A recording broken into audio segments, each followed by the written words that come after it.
welcome back to the LEC Super Week. As today we celebrate Excel because after 7 seasons trying, they finally made playoffs. And Patrik, thank you so much for joining me. Congrats on reaching your very first playoffs with Excel. I talked to Youngbug before the game and he kind of told me there were some nerves from the players, but also the rest of the organization, given how things played out yesterday. How do you feel right now? Yeah, I'm just really excited and happy that we actually made it. Yeah. I think yesterday, watching the game between Rogue and SK, I was thinking that yeah, we're in because Rogue is so much better, and then Rogue loses in such a weird game. It felt like they weren't really trying to win too much, and yeah, I'm just glad we managed to beat SK and finally showed how good we can be. It has been a roller coaster, honestly. I mean, for the past years, but also for the past 2 days with Excel. We played a video from you yesterday, and you were doubting yourself, I want to say, given the fact that you've been playing for a while now, but you still committed to the Excel project this year again for the 3rd time in the row. Did you feel this year was supposed to be the one, given the results you had? Yeah, well, I thought already last split we were a really good team, but we didn't make playoffs, so that was pretty bad. So joining for 3rd year, I was just excited to play again. And from the players that we have, I just knew this team would be the best option for me. What does it mean to you to make playoffs with this team specifically and Excel overall? It means a lot because yeah, it's just I've been always in Excel almost at this point, and they didn't make it before, and yeah, I'm just really happy I can give back to the fans a little bit after all the support they gave me throughout the years, and yeah, it feels very good. I can only imagine, Patrik, and you've been such a pivotal player and one of the key for Excel's success so far and even the years before. You said that making playoffs for you would be a way to prove yourself and that you still had it. What kind of achievements are you looking into proving for playoffs? You just got player of the game today. You got to shine against SK. What's up now for the future? I'm really excited to play best of 5 because I think I'm really good, and I think right now a lot of AD carries look good on Jinx, but not so good on everything else. So now in playoffs, when the meta gets a bit more diverse, I just aim to be the best AD carry there. Any specific bot lane or team in general that you're looking to face for the biggest challenge, maybe? I would like to face Misfits. Yeah. They're looking quite good with Valée performing well, so it will be a really exciting best of 5 to play. It's going to be very interesting playoffs. Anyway, Patrik, thank you so much for the interview. Congrats again on making playoffs with Excel. And we have more on the line here in the LEC because Mad Lions are facing elimination once again as they face off against Astralis. Sjokz, back to you. Thank you very much, Laure. Lovely to hear from Patrik. And of course, congratulations to the entire Excel roster and their organization. It's just really nice. Unfortunately, SK knocked out, wasn't enough in the tank throughout the season, and they have made it. I also want to make a special shout out to Philip on Twitter, who printed our entire foldy sheet. Look at this. If you do want to print it out, make sure that you have Oh my god! That's all the outcomes possible? Yes. I wished for him that it was still complicated. Yeah, but he's just ticking, he's crossing the line off of every single one. Philip, if you want to do us a favor, could you cross things off or, well, fold it, that's the whole point actually, and show us what you end up with and see if it works, and if it doesn't, then maybe not do that. No, I'm kidding. There's a lot of folding. Yeah. So Excel has locked the playoffs. That means 512 scenarios remain. And as said, it is still all on the line for the Mad Lions. Their backs are against the wall. They're playing Astralis. Astralis has nothing to lose, which is the most dangerous opponent you can face. Yesterday, Nisqy, Mad Lions were able to beat Vitality. So what did they show us, which they're going to need again today? I think it was a big game from Unforgiven. I've always been high on this guy. I really think he's really good, and he showed it yesterday. And even though he's playing Jinx, and as Patrik said, I think when you play Jinx, it's easier to look good. I think he's also pretty good on other champs like Aphelios, and I don't know what else, it's like Zeri and all that. So I just want to see Unforgiven perform really well, and I want to see Reeker being comfortable with what he plays. Yeah, I agree with what Nisqy said there. I mean, you've got Armut on Gnar, Comfort, Elyoya gets counterpick, he's happy, and then you've got Reeker on what he's famous for in the URL, it's just a roaming mid, but I completely agree with the Unforgiven points, right? We saw it in week 1, the amount of success this player had, and in this game, he was 10, 1, and 10, part of 20 kills, only died once, and there was a lot of hype around this player around week 1, and it was the kind of things where he showed so many things, flexibility with Karthus, consistency with AD carries, and then you come towards the middle of the split, and where is Unforgiven? He's a bit quiet, and that's the problem with the AD carry role. It's very hard to impact the map in such a scaling heavy AD carry meta with things like Aphelios and Jinx, but he is back for the Super Week. Yes, Nisqy, why were you initially so excited about Unforgiven? I mean, I always thought he was really good in solo queue, first of all, and then when he joined, he just looked like he wasn't like scared, and he was just playing to his limits, like as if he did in solo queue, and I don't know, he just seems good to me. He's doing good. Yeah, and that's the important thing, transitioning what you do in solo queue and in scrims into stage games. You see it there, 80% kill participation, high DPM. His stats look good, and stats are one thing, but if you actually just do the eye test, you watch his games, his positioning in fights, he is a little bit too cautious sometimes. Maybe he can step up a little bit more, but that comes with time, I think. That comes with time, indeed, and they have someone who always steps forward for the Mad Lions. Elyoya, we followed his story the last couple of weeks, how he was really downtrodden about not being able to do enough for his roster. Of course, it's not all on him, but yesterday he was given the ace by his coach, the Poppy counter pick, and he made it work. And if Elyoya is on fire, this roster usually does very well. Yeah, I agree. I think if Elyoya is ahead and can make the plays and they follow him, I believe this roster can go far, but also it's not that easy always to get like a good counter pick, a good Poppy on R5, so I want to see what they can do more, yeah. Yeah, I mean, this is the best jungle support we had in Europe last year, right? It's undeniably, they're so strong. Even right now, I still think they're at the top of their game. The problem is we've seen from Mad Lions just inconsistencies across the board, a lot of tryouts in draft in terms of what their style really is. Comfort really did work for them yesterday, and trusting Elyoya is what they really need to do. Just put all their trust into him. They've got 2 games left. Give him counter picks, give him power picks, give him early rotations, get him happy, get Kaiser on an engaged support so he can help them out, and that's their way to victory, I think. Yeah, we know what they have to do, basically. And it's odd because now they're in a toss-up with a Vitality that's also still trying to make it to the playoffs, but they took a huge step forward by beating them yesterday. And hopefully that has, like we saw, you know, for some of the other teams as well, given them that boost. Yeah, I mean, we were talking about SK versus XL. That battle's done. XL won. Now it's a battle between the super team and the former champions, right? Mad versus Vitality. There's only 1 spot left for playoffs. There is. So let's wager a little bit of what is going into the picks events. We only have 30 seconds, so I don't really know what to ask you that you can answer quickly. I would say, yeah, early power pick for Elyoya. We saw Hecarim worked. I mean, the mid game was a bit shaky, but it's a decisive champion. It's very one-dimensional, easy to play around, or some kind of counter picks jungle. Yeah, I mean, also for bot, I want to see Jinx, Aphelios or Zeri, and then I want to see Reeker on TF or Ryze, and Armut on Armut, you know? So roaming mid, counter pick jungle, engage support, and maybe a safe blind pick top for Armut. Maybe a Wukong, maybe a Gnar, maybe a Jace. Oh, Kind of yes, you got my attention. Well, let's see if the Mad Lions can keep their playoff dreams alive, or if Astralis will crush their hopes tonight. Let's send it over to Nymaera and Oisín for picks and bans. Thank you so much, Sjokz, Caedrel, and Nisqy. We start off with history. Do we make it? Do Australia? I don't know why I was going to say Australia. Astralis, do they kill off hopes today? That is going to be the question there. Of course, they can always still play spoiler. For Mad Lions, they looked great yesterday, I gotta say. Against Vitality, it was a really, really strong showing from them. It was. Now, you could maybe argue that Vitality kind of drafted themselves into a very difficult spot. I think I would argue that, but you still have to catch those throws. I think the big thing for me is also what the Dask was bringing up in terms of Mad have very much had to look for a second carry. They've had Elyoya, who has consistently found early game leads, has consistently been the tip of the spear, but his Unforgiven yesterday that really picked up the slack where it needed to into the mid and late game. Now, the question is, can you make that a consistent factor? Can you actually have that as a nameplate and say, this is someone we can draft towards, this is someone that will actually do that? But of course, now they're in a position where this could be one of their last couple of games. Yeah, well, it could very well be one of their last couple of games, but we'll see how the draft looks as we get right into the picks.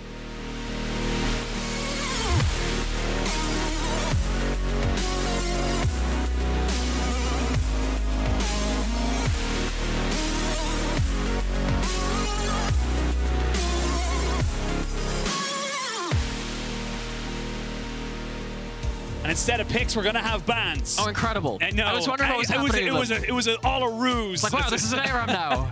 My favorite game mode. No bans, just rerolls. You get 2 each. Hope you get something good. That'd be an amazing way to like settle a tiebreaker. No, that would be awful. That would be awesome. Pure chaos. Now, I for one loved the Game 5 blind pick of yesteryear, going back to the old Korean best Still used in Demacia Cup. That's true. Yep. And the mid-season whatchamacallit thingy. Anyway, we actually have an actual pick and ban phase to talk about. And what I'm really interested in is if we're going to have, of course, the Aphelios Jinx trade-off again. Because actually both of these teams have used different sides of that matchup really, really well. So we'll see. Just remember to come back to it if Astralis do first pick themselves the Jinx and the Mad Lions do get themselves the Aphelios. Lots of things to talk about there. And with Zeri off the table alongside some other commonplace bans, it's looking like it's heading that way. Yeah, and I like this Trundle ban. It, of course, is always going to be very much targeted against Zanzarah. It is a massive kind of facilitator for the side of Astralis. We've seen it work many, many times for them in the past. With the Diana being banned away here now against Elyoya, I am excited to see now what way you can work this draft here for the side of Astralis. Okay, so we still have the Jinx on the table. We still have both AD carries, or talk about that. Stuff like the Gwen is also very important too, alongside that Graves pick. So actually, we still have a lot of our mainstay picks and bans still on the table. And this to me screams that Astralis should just first pick the Jinx. They often have wanted to go, okay, no, they're going for a different thing. Okay, all right, so this is a little different because to me, when Astralis have won a lot of their games, they have had the Jinx giving them early pro, which then unlocks Zanzarah and promisq to get out on the map early because Jinx controls that lane. They're going for a different angle, of course, at this point, and actually gives Mad Lions the ability to first pick that. Yeah, it gives Mad Lions that very, very safe scaling AD carry, and it's just something that has just worked throughout the world. I don't think there's anything else to really say about it, as we are getting some hover here from Elyoya. I was going to say, I would love to see a Zanzarah release in here, because we have seen it across other regions that, yes, the Hecarim, there you go. The reason why you want to pick up the Zanzarah is that you go for your very fast level 3. You were talking about this on the LEC the other week, and once you're able to get into onto that level 3 spike, you just invade and you put the Hecarim behind, because if he's able to farm, it becomes a big issue then for the other team. Well, Zanzarah can fight from level 2. Hecarim doesn't really want to fight until level 4, which means there's a significant window of time in the early game where you can set them behind, particularly if you have winning lanes as well. You roll into their jungle, and you really do just put them off the pace of the game. Now, against something like a Ryze, which tends to be the pick which has the most priority from mid lane in the early game, that's going to be helped a little bit, because the Ryze can then start trying to support the Hecarim to a certain extent. TF makes things a little bit more difficult when you get towards the side lane play of things, though.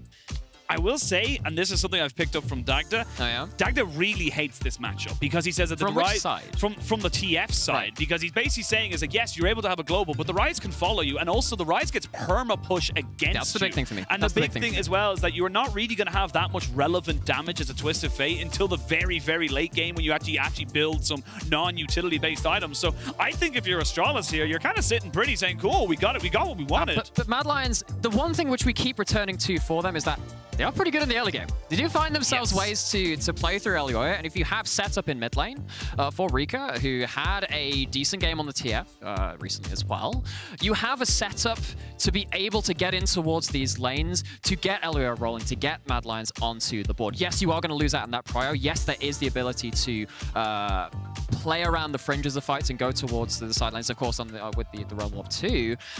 There is a window in the early game, which we already kind of put on the side of Zhao anyway with the jungle matchup, but you extend that to the mid matchup and say, yes, it's all doubling down. Early game, let's get some early plays rolling. I would honestly like to see Astralis ban away the Gnar. Just get it off the board. We know Narma. We know how comfortable it is. Armut's most played champion in his career in terms of professional play. So this is something I feel like you just take it off him. Yes, is it going to change the dynamic of the game? Not really in terms of what it can do, but no, something that can change the dynamic of the game is that Gwen. So, of course, most of our big old Hull Breaker champions have gone at this point, and most of our Armut has spent this split on too. So you're looking now down towards that bot side. The Thresh is already gone, so actually a lot of your Enchanter options are still ready and available. So Kaiser has the ability to buff up that Jinx and have potentially a winning 2v2. Even beyond that level 6 mark, where sometimes the FLS turns it back onto the Jinx. But it is going to be an Armut. We're going to have that champion back, and it has been a fine return to this champion for Armut of recent days. Yep, it really has. And again, going back to your roots, finding out what you're comfortable with. good timing on it as well. Gnar has very much shot up in priority around the world in terms of a good, safe blind top If you mention the LPL, I'm allowed to mention the LJL once. It's never disappeared for us, and Hullbreaker has just made it much more of a global pick, much more viable. It just works into everything nowadays. Embrace your heritage. Never be ashamed of who you are and where you came from. Okay, but if we're gonna say, oh, where we came from, where a lot of these mid laners came from in the last season was Lee Sin and a solo lane. That is Lee Sin and a Hecarim both locked in. That is likely going to be the Rascal special over in the LCK of the Lee Sin into the Gnar. You have solo kill pressure. This is a very dangerous matchup now for Armut versus WhiteKnight. Yeah, and actually, straight up, I just went into automatic pilot and I was like, oh, Lee Sin jungle, it's fine. It's fine, whatever. I completely forgot about the Hecarim as we do round out the picks coming in. It is going to be the Alistar into that bot side for Kaiser, so good bit of engage available here. And again, Mad Lions have drafted something very similar to what they drafted against Vitality yesterday. They did, and now that one of the great things about having the gold card and the ability to set up for some of more conditional engage is that the Alistar can then actually play blocker instead if you need to say you're diving onto the Jinx. Doesn't actually matter at that point. The Alistar is going to stop that combo from absolutely taking them off the board, and you can reset the fight around that. I like this last pick Alistar. It's coming back in a lot of people's different wheelhouses, and I think it's very, very optimal here. Yeah, I think this is going to be a very, very curious draft, and I think both teams, again, Astralis got very good options available to them. It's just about how they utilize them going into those first few, as you hit, early skirmishes. So, everything left on the board. That Jinx is going to be, of course, the pivotal champion for these fights, as it so often happens to be with that. Yeah, it absolutely is. Did you know there's a hit League of Legends Arcane show now on Netflix? Didn't. Yeah, incredible. Did you know Jinx is in it? I did. Yeah. See, yeah. Hang on, Nymaera, shut up. We got to look at the giant clock.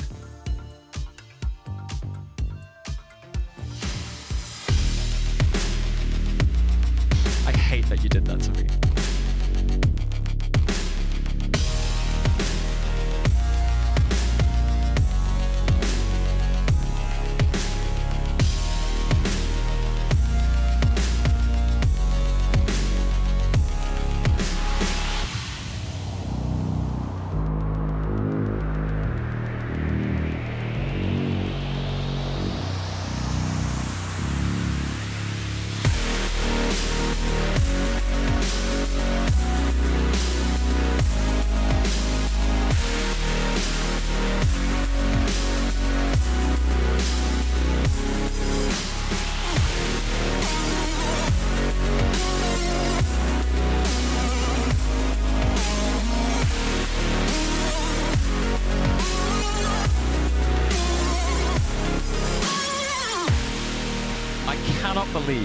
You told me to shut up for a giant clock. It's the law. It's the what? By whose authority? By the man upstairs, Deppa.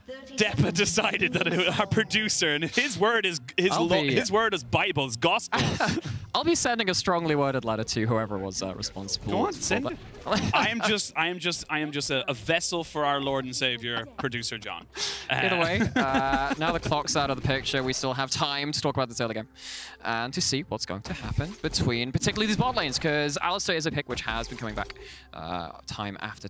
It's been coming back a little bit, particularly into lanes which are wanting to unlock their support to roam when you have that priority on that Jinx. The Alistar is, of course, one of the League of Legends most historical roaming picks. I'm really interested to see how Kaiser pilots this champion, because, you know, Kaiser has been such a force on this team when they've been in the height of their results, and also in this split too when even they've been struggling. Yeah. Alistar, one of the original, I think it was 13 champions when the game first became released back in 2009. 17 maybe? Maybe 17. A low amount. It was definitely a lot less than 150 plus. Yes. Putting it that way, it was definitely a lot less than that. And here you were saying you didn't like doing maths. I mean, I never said I didn't like doing it. I'm just bad at it. Okay, There's a slight difference. There's a slight difference there.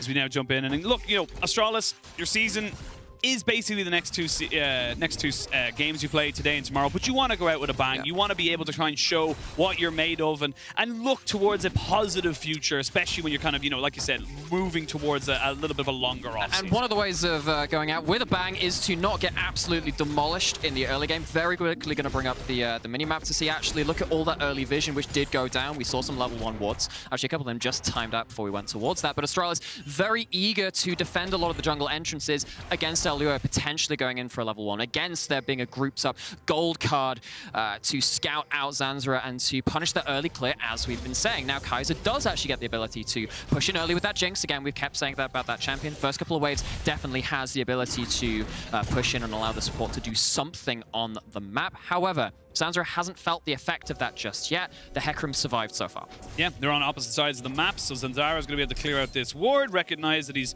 probably not going to be able to find anything else in this top side, but as I say that, Dajor is thinking something different. They might go for a very early dive. They have the two pushing solo lanes. I love this adaptation from Zanzarah, and Zanzarah has not leveled Q twice. It's gone for the E. He's ready to go for a gank. I mean, it's a bit risky with the Mega Gnar already being hit, but they're going to go for it. Here we go. They're going to canter on up. They're going to get the aggro off onto Dajor. He jumps back. Armut trying to just survive. He's not dead yet, but he finally falls. First blood to Astralis. Okay, Astralis, when they win, it's through early jungle, it's through early support, and this time it's Zanzarah who really gets onto the board early.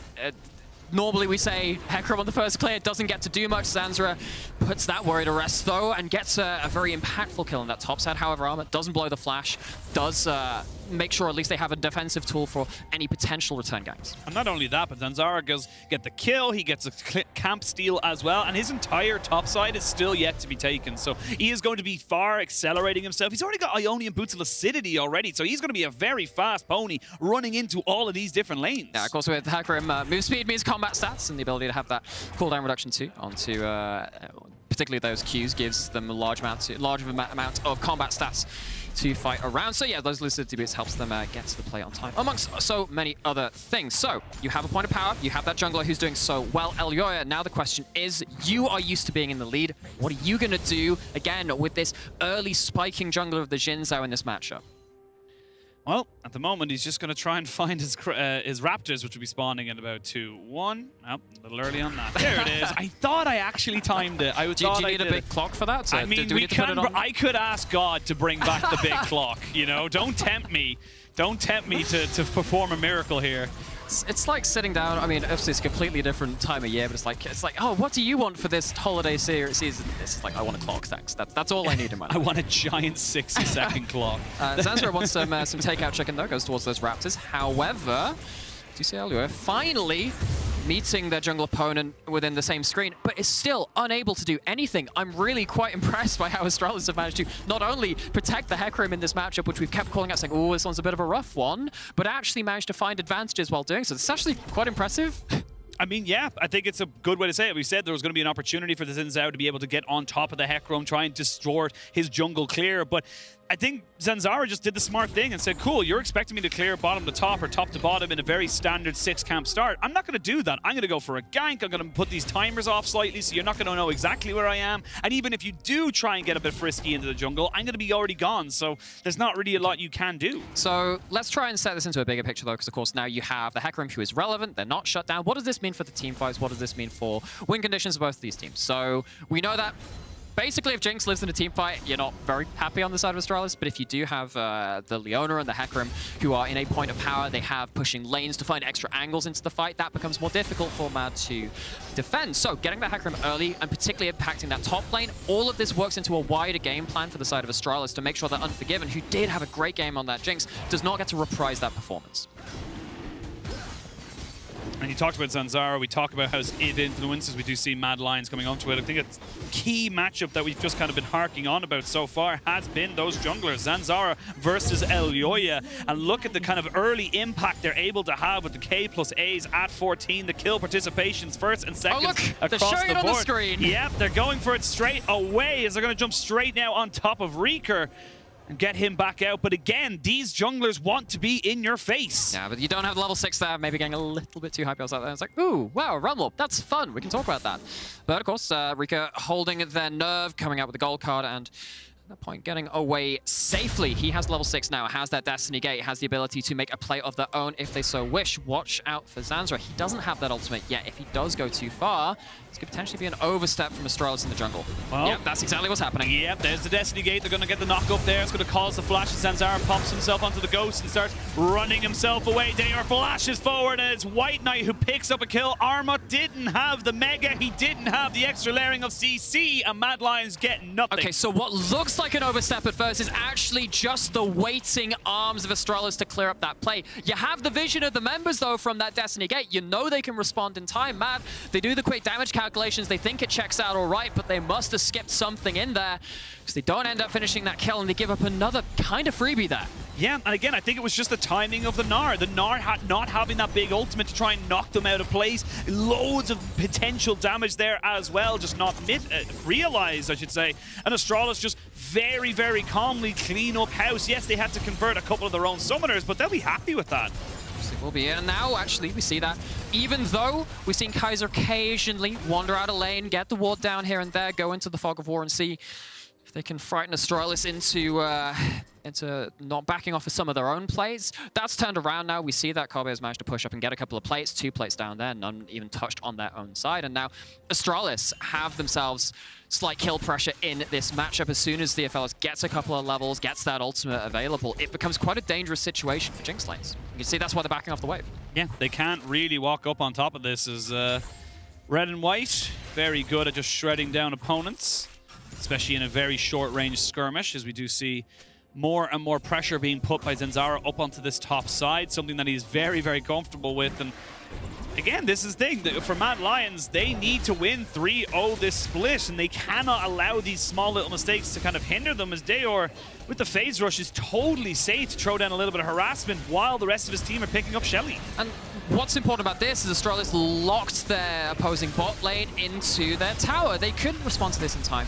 What happened last game, when we did see, of course, XL coming out victorious, was that they were the first ones to reset. They got towards that Herald first. They got there in numbers, and they responded well to the enemy team, not being able to commit their own forces there. Astralis take a different approach, and they say, actually, no, we're just going to make sure that we see everyone on the same screen. Because you're under the tower, we see you bright and clear there.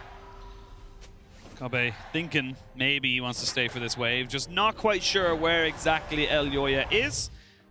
Just going to slowly, tentatively, cautiously get himself back up to thing, but still, good moves here from Astralis. Good to see them coming out and fighting strong, fighting with spirit. Like we said, it does end up having massive playoff implications. If Mad Lions lose, we have our top 6. That's just definitive. Where they finish is a different story, but top 6 will be locked. Sure. And Mad Lions have not had the happiest of splits for them. It hasn't just been any one problem. It's been putting out fires left, right, and center. It's been trying to find a new way to play, trying to balance out Elyoya's very farm-heavy but very high carry potential style with some laners which are maybe less self-sufficient than the team was used to, but they haven't managed to get it together in time for a very confident playoffs run. Like we said, their destiny is out of their own hands, and even though they did put together a win yesterday, their second half of the split has been not great, to say the least. They only found a win in the second half of the split yesterday.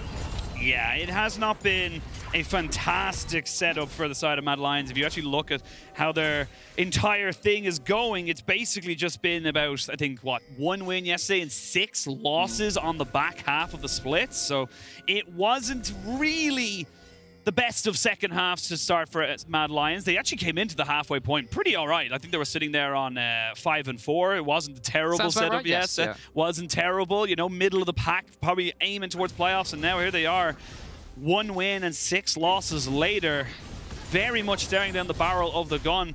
They got a big job done yesterday. They need to get another one done today, and honestly, even then, like we said, this is why they're miracle runs. It's not in their hands. They need divine intervention for it to be able to work out. Yeah, well, it looks like they're not looking to intervene in anything of the draconic variety, as the dragon is down. Mad did not move anyone to deal with that. Reeker does have the ultimate, which potentially could give some options around that objective, but on the other side, Astralis, they see that Mad not moving anywhere themselves. Decide to get some extra gold down towards that bot side. They get some plate gold there. And Kobbe and promisq taking control of that bot lane. And actually, they're giving up control of that dragon there for at least the current moment, and they're content to go back to farming. You see, there's a couple of CS leads, couple of gold leads across the board for most people, but the biggest one I saw when we had it up there was, thank you very much, observers. I knew it. See, they're just so smart. I don't get to do this in LPL because I don't have control over this, but it is in that jungle. It's a 1,200 gold lead in favor of Zanzarah, and when this pony starts going, there's a lot of horsepower backing him up. He's going to be very difficult to take down. What was the conversion which Medic had? Was it I'm not even going to try and remember that entire conversion. That is for far bigger brains than mine. What I will say is that once Zanzarah has that, you know, he's got a lot of move speed already. All I know is it's going to be very difficult to bring him to the glue factory. He's gonna fight hard. He's gonna fight hard before he goes down. Well, hopefully he won't find himself in a sticky situation with... Okay, well, yeah, all of that. Anyway, he's going to be flying into the fights really... I think it's the start of a beautiful friendship. For us, not sure about if you're on the other end of this. Apologies in advance, but either way. We did put the emphasis onto the jungle matchup. We put on Zanzarah, we put on Elyoya. And I have to say, again, I was really impressed with how Zanzarah and team constructed their map, played around pushing solo lanes early to get themselves the lead, which is now going to, of course, be very pivotal in these team fights. You are sat here now as the Jinx side of this matchup in Mad Lions saying, okay, but what do we do with this? They're trying to find themselves a play to open up the map and get something rolling for them. They didn't see Elyoya. They don't know he's here. Kobbe senses something. promisq now will be spotted. They're going to use the Destiny Gate and jump straight on top of him. promisq flashes over, but he has been found out. Those are the kind of plays you need. I can't even blame Astralis for that. They just found the perfect corridor of vision. They absolutely did. It's a bit of secret agent work there from Mad Lions. Astralis, they lose one. It is only the one for everything committed. It's a couple of flashes and it's an ultimate from Reeker as well. You would have really hoped to get tower pressure, get some plates off of it. But that's not going to be the case. We're going to go right back to where this all culminated. There is a single ward, but that single ward is clipped very, very close into that. Oh my god, wall. That feels wrong. We like to call League of Legends a game of inches sometimes because of how close these micro interactions goes, but game of glitches. They just hit him out of nowhere. Again, I can't really fault promisq there because by all means he should have known if anyone came down that river, but not to be. The Destiny Gate gets popped. They know exactly where everyone else is, and that's going to be Mad Lions finally finding the first kill of the game. They are still only about 1,000 gold back, and this is the thing, Mad Lions, they got the first 2 dragons, so they are actually sitting pretty. If they don't feel comfortable going for this next dragon fight in 2 minutes 40 seconds, they don't have to go to it. And I have to say, most of the time when I've been casting Mad or seeing Mad from the back room, I've sat there thinking, they've played towards early game, but they haven't stacked Drakes. That's going to be a problem for them because a lot of their comps have been, you got to dive into it. When you got the Jinx, you're always happy to do that. When you have the Alistair, you can kind of play a bit of both, but either way, Mad being in this situation is a little bit uncommon, at least in this split. Definitely a little uncharacteristic, shall we say, for the Mad Lions. As they now start to up Shelly, they will not be losing this objective today, and this is a good start here for Mad Lions. Again, the start was very much a question mark of how they were going to be able to do it. They got ganked up on that top side. Armut was put a little bit behind, but apart from that, we haven't really seen much else from Astralis, and it has been Mad Lions pulling the strings at this pace. And if we call back to that mid lane matchup, you're talking about, okay, well, the Ryze has the prio, also has the ability to follow the Realm Warp. They've had the prio part of it, but they haven't really converted that through into steps 2 and 3 of using the Realm Warp to follow or using the Realm Warp to start plays of their own. They've kind of... They did the step 1 with this Hecarim section for sweep, we're ahead. Now what do we do? And at least they are not committing into Mad Lions when they're already set up at the objectives. I think that would have been a grave mistake for them. They are trying to get some cross maps. They're taking away some jungle camps. But if they give up another dragon, they're going to find themselves in a difficult situation. Question is, even though you just spent a lot of time in that bot lane pushing it out, getting in some vision, can you actually turn up and set up for the objective first? Because you have to do that into the TFL again, and we saw how that's caught them out before. We'll have to wait and see. Both teams very much tentatively seeing how they want to play this one. Minute till Dragon spawns. It will be pretty much all summoners apart from promisq's Flash and Kaiser's Flash, so, not too bad there. Elyoya but they're also Hex Flash gamers. True, they are Hex Flash gamers. They've got the replacement in there just for now. That can be quite important. They should be able to get them back, and Elyoya should have his before any real significant fight breaks up around this dragon. As Zanzarah now pushes himself in, they have priority in bot, they have priority in mid. This should be Astralis' Dragon to take. So they have the vision plan too. They have the Scry's Blame to clear out even more of those wards from the side of Mad Lions. Mad Lions were looking for a bit of mid priority to find themselves an angle potentially, but it's actually going to be Zanzarah. X-Flash. promisq's going over. He goes in on top of the Alistar. I'm not quite sure that's the one you want to go for here. And he's going to get turned around. Kaiser will pop the Unbreakable Will and for him picks up a kill off the back of this one. Gets excited as both TPs have been channeled. You can see Zanzarah though playing 1v2 off to the side of this as Mad Lions realize the pony is getting out of control. They need to put him back into the stables, but I don't think they can. They're going to get the kick back as Armut has to flash away, but it's a flash into the Gale Force from Kobbe to pick up that kill. Astralis are turning this one around all off the back of Zanzarah. Okay, and Mad Lions, they commit to the mid-prio, but they are against heavy engage. Yes, they can play backwards, they can try and peel for the Jinx, but at that point, when you leave Zanzarah just to wail onto a single target with Elyoya, not actually doing his duty as a front line into a lot of the main damage sources, Mad Lions couldn't stick it out for the rest of that fight. That is now going to be Mad Lions not getting soul point. It's not going to be a major neutral objective lead for the side of Mad Lions, and they have to go back and try again later.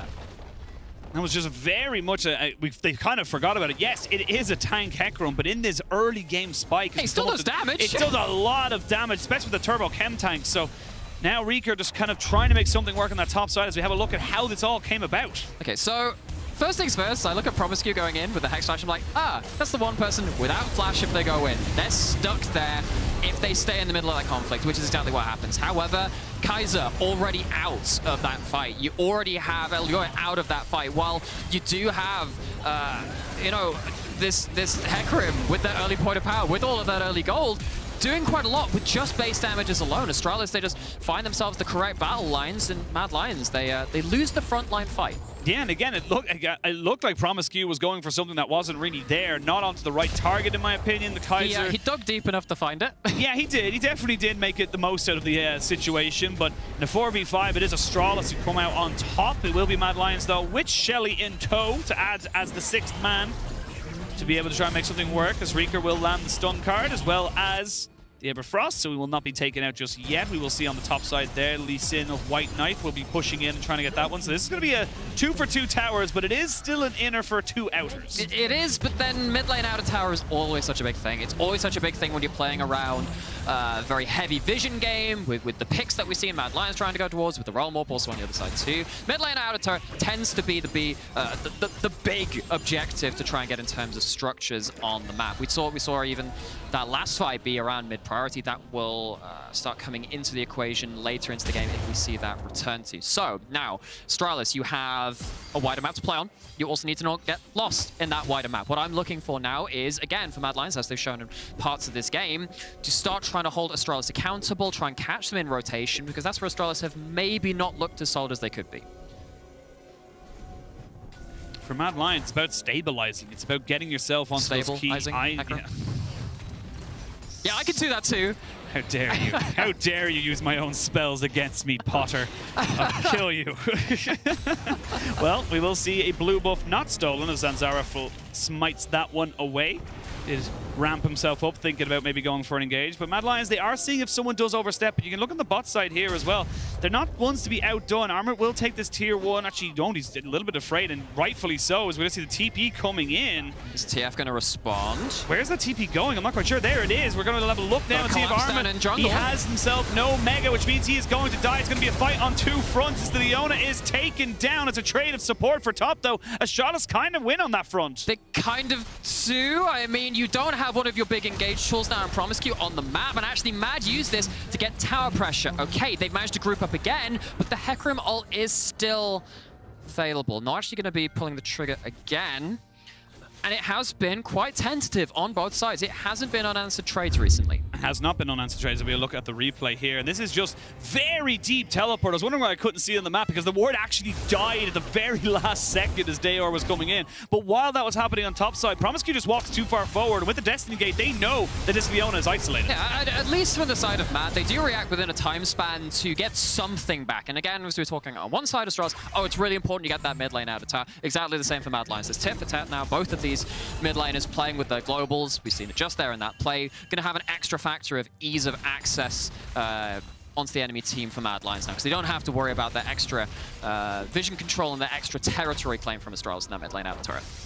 And again, this is something we've seen from Astralis pretty much throughout the split, is that yes, they will make very decent plays, but they won't be able to answer it fully. There will always be a small mistake, small slip up. That means that it's not 100% a win. So yes, they got the top lane. That's awesome. You killed Armut, but you lost your Leona and you lost your tier 1 in mid, which means coming up to this next dragon fight in 45 seconds, they have, similar to Mad Lions, a much longer road of darkness to then cover. You do. And of course, again, this will be one of the few times where we'll see one of these bigger grouped up fights again. We're yet to really see a point where Jinx can start popping off. Zanzarah, he's on the backside of this. They're going to use the realm up. There's the onslaught of shadows onto 3, but they can't really follow it up. Dajor in the right, in the middle, but he's a very tanky Ryze. He can stand here for days, but so can Unforgiven as he peppers down these rockets, gets himself a reset and gets himself back down. Reeker walking forward, has the rapid fire cannon, just needs to be in a little bit more space, but he can't quite keep the gold card locked in time. It is still a 1-for-none trade. Lots of things are burned, but important for Mad Lions. They should be able to get themselves a soul point. And that is the slimmest of margins for another reset, another get excited from the Jinx, but they still have the TF ult.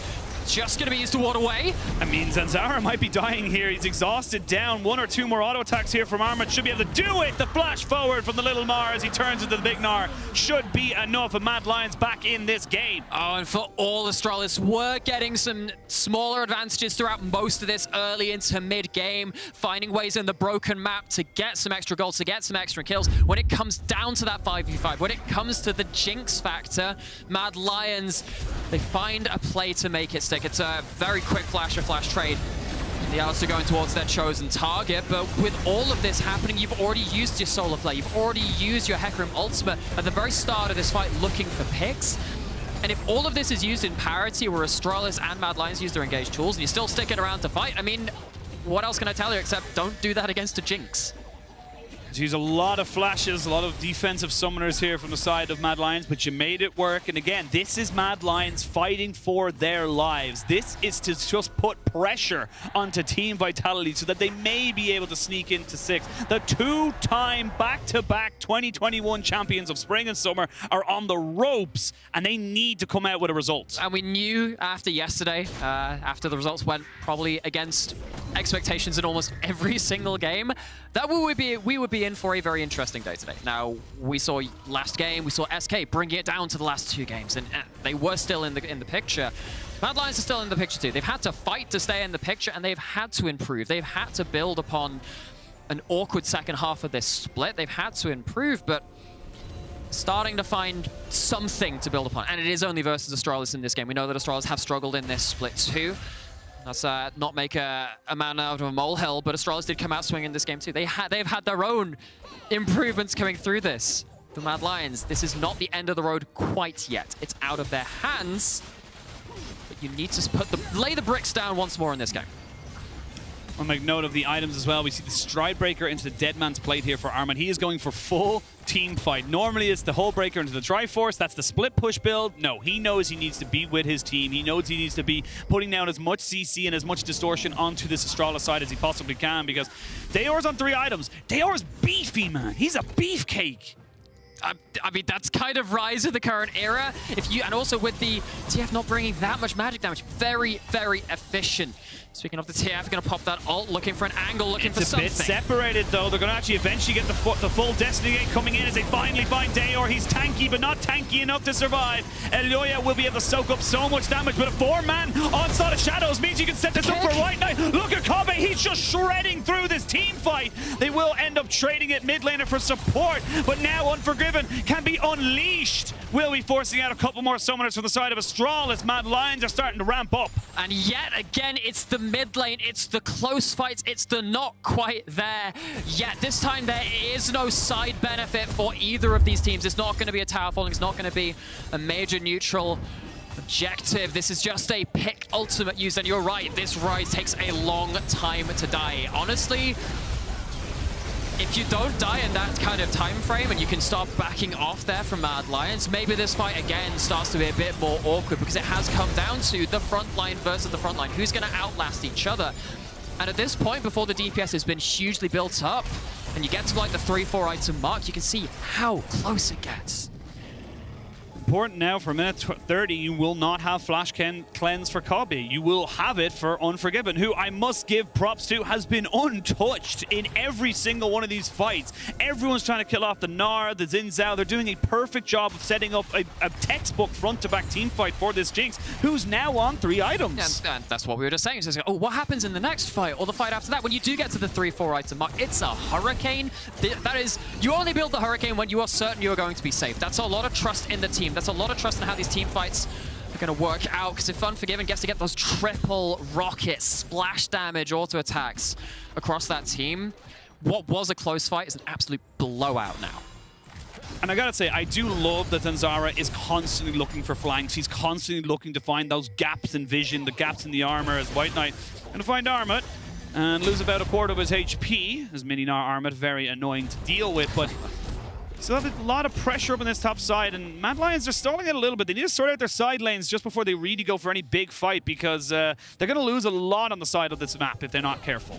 So they do have, Astralis do have, of course, the topping pushed top lane pushed in, as you're alluding to. 10 seconds left on the Dragon, though. Mad Lions, they don't really care about that right now. They're establishing no forward vision, and what that means without having that vision is you can't use that roll warp to find those good angles. Zanzarah trying to bully off Armut, but Armut is more than happy to just play blocker. I get the idea from Zanzarah. He wanted to try and get the Mega Gnar out as soon as possible. This would be Soul that has been started. Armut's been tickled down. He will lose that Mega very, very soon. You need to start taking your fight now, as there goes the Destiny Gate. Mad Lions have full information. Armut gonna find 2, despite them trying to look for the disengage. The Moonlight Vigil will come out, but Elyoya's picked up 2. The Dragon is still going as Dajor's found himself onto the mini Yordle. The prehistoric Yordle trying to keep himself alive. They're gonna try and steal this one away, but they just cannot. You are a Ryze, you are not a jungler, and Dajor will realm warp his way out, but Mad Lions have the soul. And Unforgiven is untouched again. Astralis, they do try and go into that fog of war. They try and find a way through it, but they cannot find the angles. Mad Lions, they crush out any of that vision. They choke it out. They're going to go towards that barrow. This seems to be the straw which breaks the, well, it's not a camel, it's a horse, I guess, but it's going to break its back all the same. Don't think you can do anything here as Astralis. You got to accept your fate and just accept that you cannot contest this objective. This is going to be Mad Lions taking themselves a gold lead. They've got the Infernal Soul, the Baron buff as well with the Red Bull Baron power play. And it all comes off of this, because Armut, it looks like they're separating from him, but then they all just kind of engage on him. It's because they see the TFL, they say, okay, we've got to stay clumped, we've got to start trying to find a way into a grouped up team fight, but then 2 then get slammed against the wall. That Hurricane starts paying off massively for the side of Unforgiven, and this fight never gets beyond the front line. It never gets to it. Mad Lions are so comfortable in these fights. As we come back in, 2,000 gold lead. They're going to be able to push out onto those side lanes. You will have decent wave clear here available to the side of Astralis. You now have 3 items onto Kobbe. The Red Bull Baron power play for Mad Lions kind of ensues, really. It's going to be a big, big moment here for them. Again, like we said, they have to win to give themselves a chance to go 8 and 10 in the standings. They also got to hope Vitality lose those 2 games. So there's definitely a couple of if, buts, and maybes, but at the moment, Mad Lions are putting their best foot forward and keeping themselves relevant in this game. As we can see, Armut trying to be a little bit of a nuisance. He will actually end up losing his own ultimate, but Dajor has nowhere to go, and Reeker going to be able to use a Destiny Gate to try and get himself back in here. The rest of Mad Lions saying, hey, it's a party, and they're all jumping in. Kaiser is not the one you want to be jumping on. He's got the unbreakable will. He is very, very tanky. Flash in with the gold card. They have the Moonlight Vigil, but it doesn't really do a lot of damage, and Unforgiven is again just picking up the spoils. Astralis looks scattered. They look scattered, and they're trying to play around the broken map, trying to say, oh, maybe we can push out, maybe we can find some gaps when Mad Lions are rotating between lanes, trying to find themselves to that next fight, but Mad Lions are a step ahead. They're definitely ahead in terms of the objectives, definitely ahead in terms of the damage they can bring to bear. And Mad Lions, they take it in their stride. They take another turret. They're looking towards the base. They'll be able to crack this one open. 20 seconds realistically until Zanzarah and Dajor are here. So this is going to be inhibitor number 1 on the top side going down in favor of Mad Lions. While this is happening, they still have a couple of seconds left on this Baron power play as well. So they're going to be able to take as many structures as they like. And Astralis, what started off so brightly for you, looked like you came in with a plan, has just kind of fallen apart. It's just not really working out for them. That's the crazy thing, because, it's like, oh, we were really impressed with how the first clear went, how Zanzarah managed to get involved in the game on a champion that can struggle in this matchup. But it came back down to the big question. It came back down to, okay, so with all that said and done, what's happening with the Jinx? What are you doing about that? And actually, Unforgiven has not been threatened. They have never really been forced out of a fight. There was that one in mid lane very early on where Astralis found 2 quick kills for the price of one of their own, and Mad Lions, they have a TF ult. They're trying to find another fight. They're bullying him. They're going to try and land him down with the Destiny Gate coming in. They have Zanzarah, but look at the TP on the flank. That's going to be Armut jumping in off the backside. He's still in mini. They will pick up the Leona. The Aphelios is dead.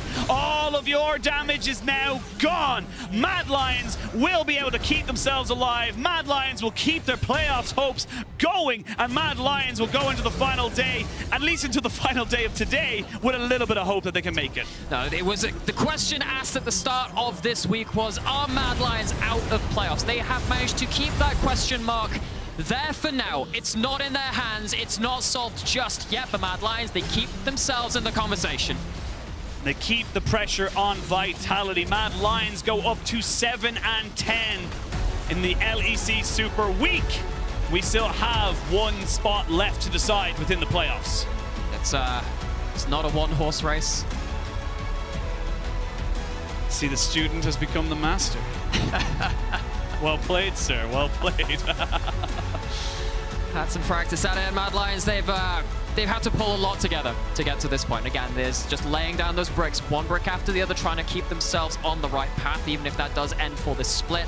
Might have another chance coming into summer, but they so desperately would like to have one last shot in spring. Now, that's absolutely the thing. Yes, this is still a miracle run. It is still not set in stone. They need results to go their way, hence why it's a miracle. You need divine intervention, but they're putting their best foot forward. And at the minimum, at least until the end of today, or at least until Vitality play, they're keeping it competitive. And it's a little short the time span. There's like, oh, we're safe for, okay, like another 30 minutes. As soon as I went through it, I was like, no, this is game 2. We got like 3 games to play. I'm too set up, but we are going to see now and wait to see how they end up winning or moving forward, as Mad need 1 more win and Vitality to lose all their games to qualify. That's the big deal. It's the big deal, and it is still, again, it's a testament to our region and what happens seemingly every split that we do bring it right down to the finish line. Yeah, well, instead of the big picture, let's look at the little one. Let's look at our Kia player of the game at LEC on Twitter. It's going to be between Reeker, Unforgiven, and Kaiser. I'm biased. I think it's got to go towards Unforgiven because he was just untouched. But and how great is it that the rookie stepped up this game? Absolutely. Well, Mad will not go down without a fight as they stay alive in the playoffs race.